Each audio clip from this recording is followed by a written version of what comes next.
Look at that color. That's insane. Oh, I love it. I just love it when you do something and you immediately see the result. Welcome to today's video. In this one, I'll walk you through a 10-step plan for restoring my 20-year-old teak to its former glory. If you are working on teak or planning to, then watching this video might save you hours and hours of trial and error. So, thank you for being here and let's jump in. The first thing I did was check for raised nails. Over time, they tend to push through the teak, and that's not just annoying, it can also lead to water ingress and hurt your feet. I used a small multi-tool with a grindstone to carefully grind each nail head just below the surface of the wood. Not too deep, just enough so it visually disappears.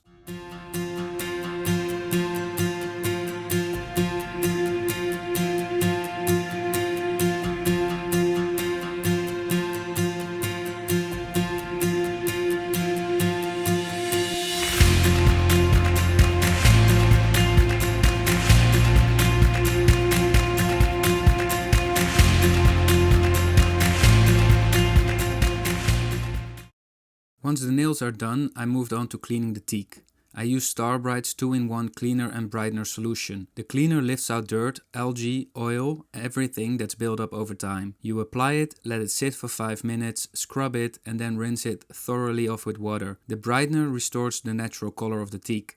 And this is the best part. You can actually see it working immediately.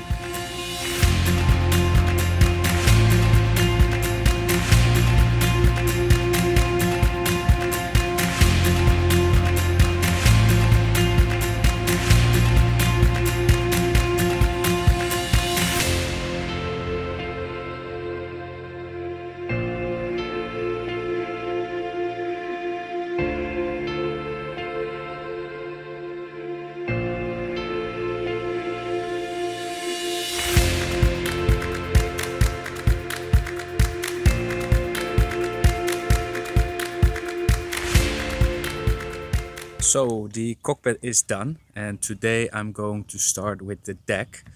I believe that's a bigger job, bigger project, but the cockpit actually turned out quite nice.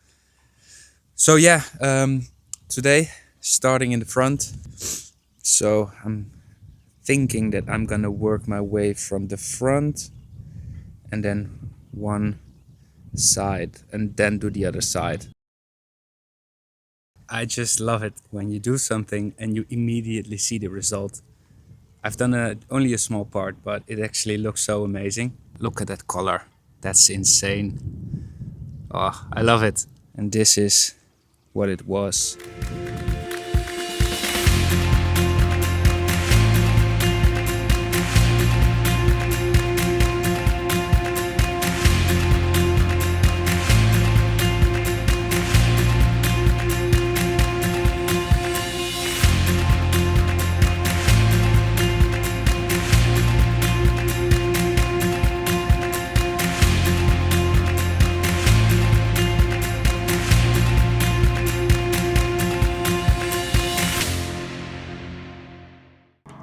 So the result, I will walk forward to the bow so you can see the change.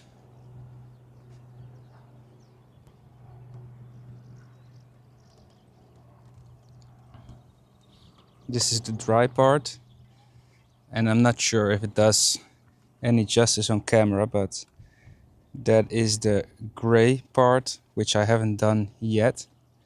It is quite good, but I am well, in some cases I'm a perfectionist.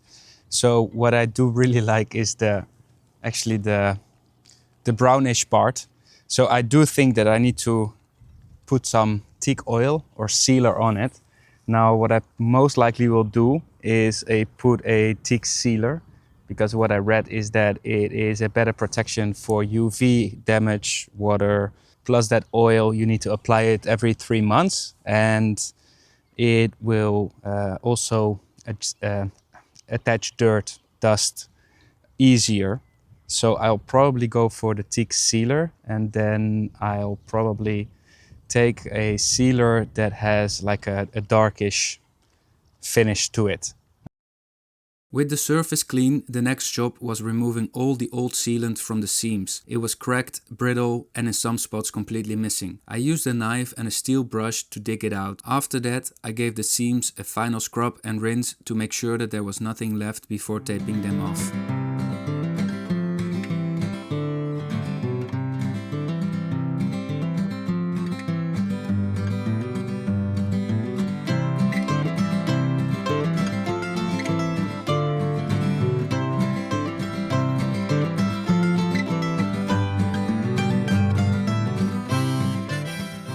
Taping is one of those steps that doesn't look exciting, but it's super important. I used a quality marine grade painter's tape. You want clean, straight lines that follow the original layout, and that takes time. But if you do it right now, it'll save you hours of cleanup later. The tape also protects the surrounding teak, so the new sealant doesn't smear or stain the wood.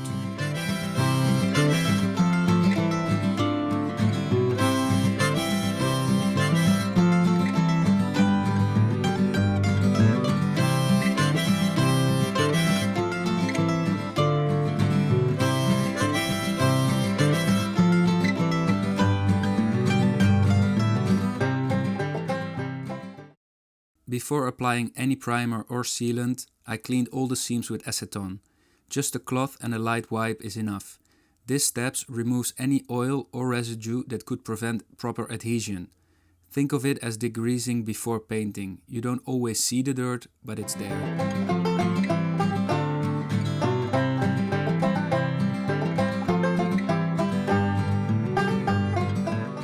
Next came the primer. I used Sikaflex 290 DC primer, which is made specifically for bonding Sikaflex sealant to wood. You brush it directly into the seams, let it sit for about 30 to 60 minutes depending on the temperature, and it forms a tacky surface that helps the new sealant grip. Without primer, the sealant may stick at first, but it won't last.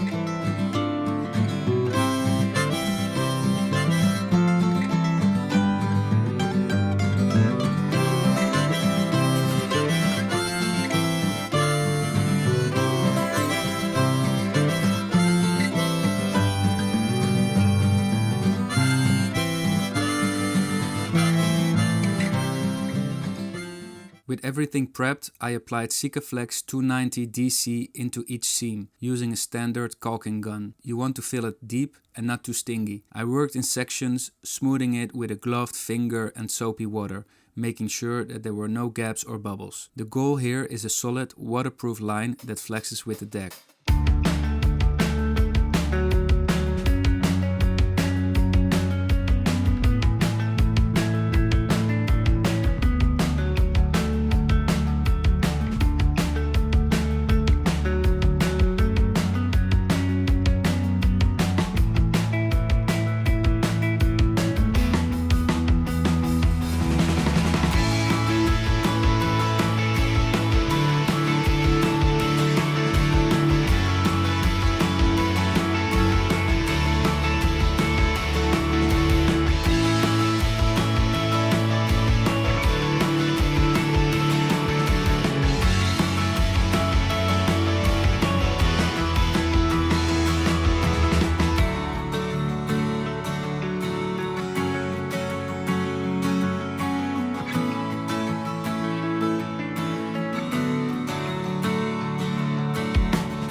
Finally, the best part. Once the sealant had been shaped and settled a bit, I carefully peeled off the tape. And this is where all the prep pays off. Clean edges, smooth seams, and a deck that's already looking 10 times better. It's not finished yet, the final sealing step is still coming, but this alone is already a huge transformation.